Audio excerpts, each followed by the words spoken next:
Ya, bismillahirrahmanirrahim. Assalamualaikum warahmatullahi wabarakatuh. Alhamdulillahirrahmanirrahim. Hari ini kita dapat bertemu kembali dalam pembelajaran geografi. Pembelajaran geografi kali ini kita akan membahas mengenai pertambangan. Pekan lalu kita sudah membahas mengenai kehutanan.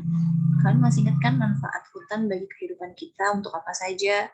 Serta hutan di Indonesia kemarin terbagi menjadi ada hutan gambut, hutan hujan tropis, dan hutan musim.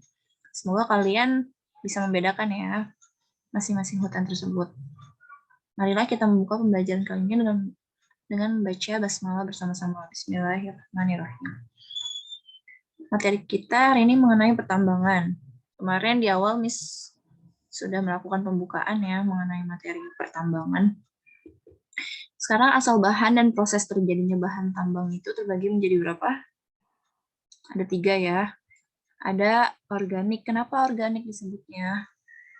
Karena bahan tambang ini berasal dari tumbuh-tumbuhan maupun hewan-hewan yang sudah mati dan terendapkan selama berjuta-juta tahun. Contohnya itu ada batu bara, minyak bumi, gas, dan batu kapur. Selanjutnya ada barang tambang berupa logam seperti emas, perak, nikel, besi, dan timah.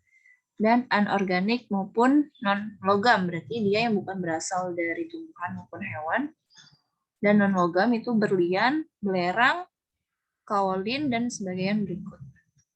Nah, kenapa misal udah kasih garis kuning, batu bara dan minyak bumi? Karena kita akan membahas mengenai proses terbentuknya batu bara dan juga minyak bumi.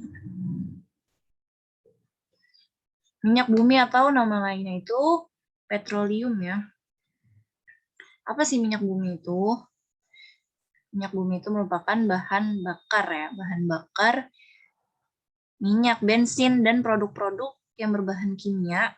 Dan dia memiliki kepentingan yang sangat signifikan ya untuk memenuhi konsumsi energi di dunia. Kalau contoh minyak bumi dalam kehidupan sehari-hari kita, buat apa sih? Ya pastinya untuk bahan bakar kendaraan kita ya. Bisa kita bayangkan jika minyak bumi ini habis dan itu merupakan bahan bakar kebutuhan kendaraan kita, bagaimana kita untuk melakukan transportasi? Pergi dari satu wilayah ke wilayah lain pastinya akan merepotkan sekali ya. Nah, makanya kenapa sih minyak bumi ini termasuk ke dalam sumber daya alam yang tidak dapat diperbarui? Karena jumlahnya semakin lama semakin menipis. Karena proses terbentuknya minyak bumi ini butuh berjuta-juta tahun ya. Warnanya seperti apa sih minyak bumi itu? Warnanya itu berupa cairan kental, bisa berwarna coklat gelap atau kehijauan, dan pastinya dia mudah terbakar. Kandungan minyak bumi ada apa aja? Ada hidrokarbon, belerang, nitrogen, oksigen, organologam ya, senyawa-senyawa kimia. Ini kurang lebih seperti ini ya, dia warnanya coklat ataupun hitam ya kalau dilihat dari sini. Terus gimana sih proses pembentukan minyak bumi yang tadi sudah kalian tahu kan pastinya. Minyak bumi itu masuk ke dalam sumber daya alam organik karena dia berasal dari tumbuh-tumbuhan maupun hewan-hewan yang sudah mati berjuta-juta tahun mengalami pengendapan ya. Nah, dia terbawa arus, bisa terbawa angin, hujan, masuk ke dalam laut, danau, ataupun rawa-rawa, dan dia terendapkan selama berjuta-juta tahun. Ini contohnya gambar di sini laut. Ini permukaan, jadi laut itu nggak datar ya. Laut itu punya morfologi, punya bentuk laut. Nah, kalau ini bentuk lautnya seperti sebuah mangkuk yang terbalik. Nah, minyak bumi ini terendapkanlah di sini selama berjuta-juta tahun. Awalnya tadi dari apa? Tumbuhan dan hewan. Bersamaan dengan lempung ya, tanah lempung, sehingga membentuk batuan induk. Nah, batuan induk ini yang ini. Gambarnya. Terus terbentuklah batuan sarang. Jadi batuan sarang itu batuan-batuan yang bisa dibilang batuan-batuan itu punya pori-pori. Nah, di mana minyak bumi ini masanya itu lebih ringan dibandingkan air, sehingga si minyak bumi ini dapat menembus si batu sarang ini sehingga dia mencapai batu induk ini nih, batu yang kedap. Jadi dia terhalang, si minyak bumi ini terhalang di dalam batuan induk di atasnya sini ya. Sedangkan kalau air, karena dia massa jenisnya lebih berat, dia lebih di bawah. Nah, sedangkan kalau minyak bumi, Karena massa jenisnya lebih ringan, maka dia ke atas melewati batuan sarang.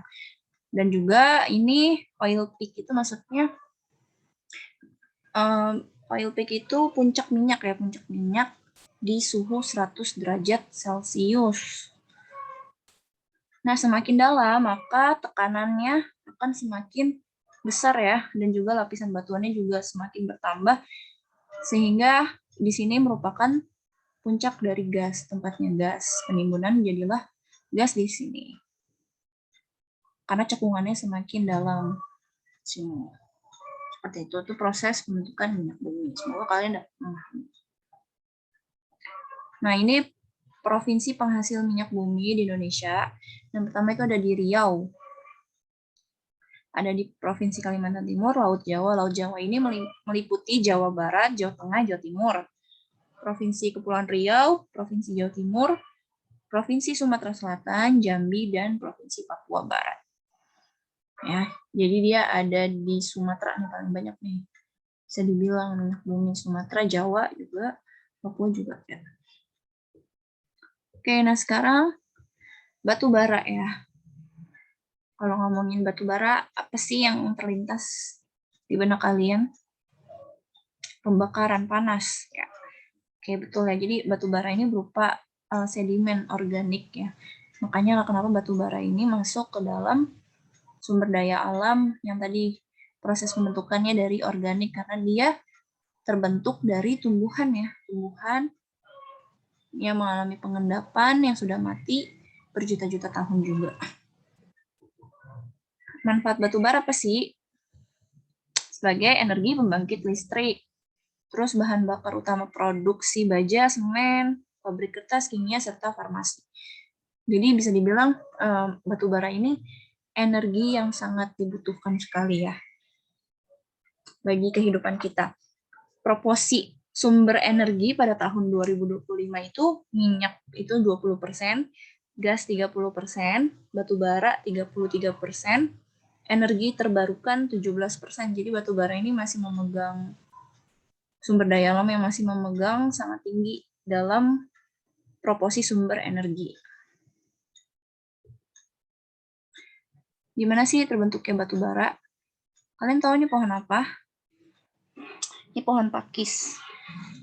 Nah, jadi batu bara itu, dia itu tadi ya terbentuk dari tumbuh-tumbuhan yang sudah lama terendapkan ya, sudah mati.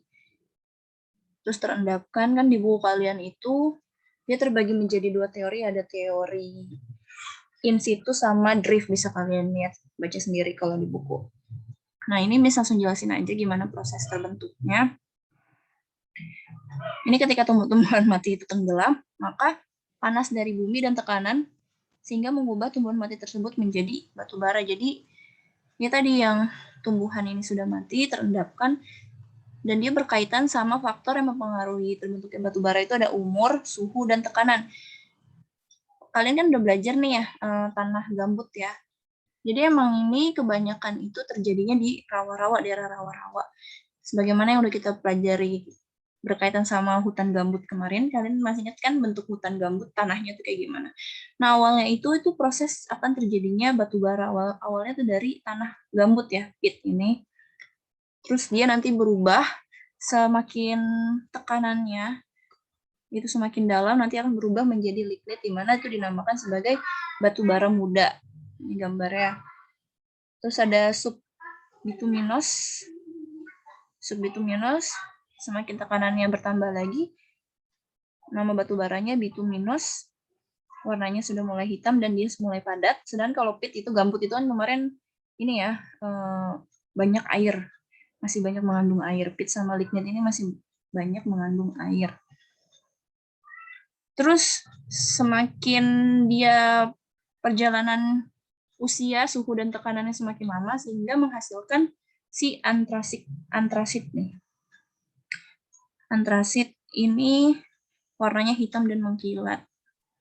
Sehingga semakin tadi faktor umur, suhu dan tekanan semakin banyak, maka jumlah karbon yang di dalam batu bara ini semakin besar. Terus oksigen serta hidrogennya semakin menipis, sehingga kalau semakin besar karbonnya, maka energi panas yang dihasilkan pun juga akan semakin banyak. Seperti itu.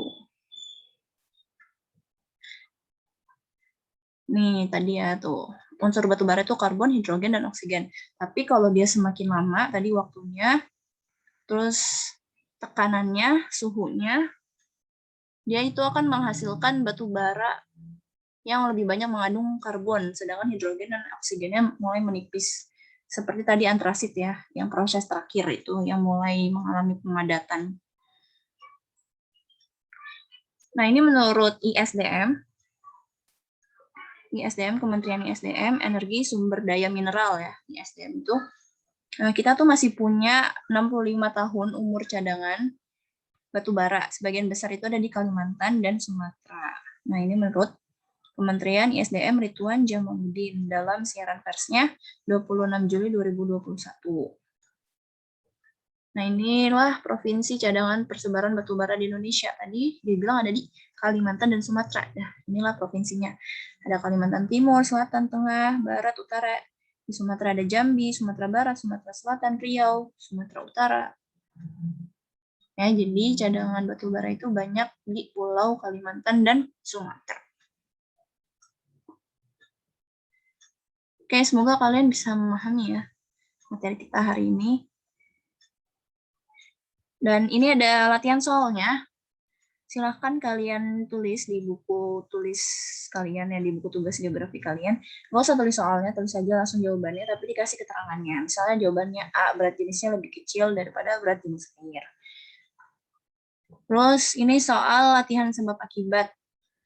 Kenapa ada soal kayak gini buat latihan kalian? Biar kalian nanti nggak kaget ketika UTBK, masuk perguruan tinggi negeri, itu ada soal kayak gini, kalian sudah bisa memahami. Ini sama aja kok kayak PG, cuman dia bedanya, ada opsinya itu, kalau A, itu jika pernyataan betul, alasan betul, dan keduanya menunjukkan hubungan sebab akibat, maka itu optionnya A. Ini pernyataan ya, kalimat yang atas ini, potensi dan penyebaran mineral di Indonesia itu pernyataan, dan ini merupakan alasan ya, secara geologis, Indonesia berada di antara, nah itu alasannya. Kalian baca, disesuaikan yang mana yang paling tepat. Optionnya, dari A, B, C, D, atau E. Oke, bisa kalian lihat di sini ya, petunjuk mengerjakan soalnya. Dan ini soal nomor 5. Oke, terima kasih yang sudah mendengarkan video ini sampai akhir. Semoga kalian dapat memahami ya. Bila ada pertanyaan, dipersilahkan. Oke, sekian dari Misalda. Mohon maaf bila ada salah. Assalamualaikum warahmatullahi wabarakatuh.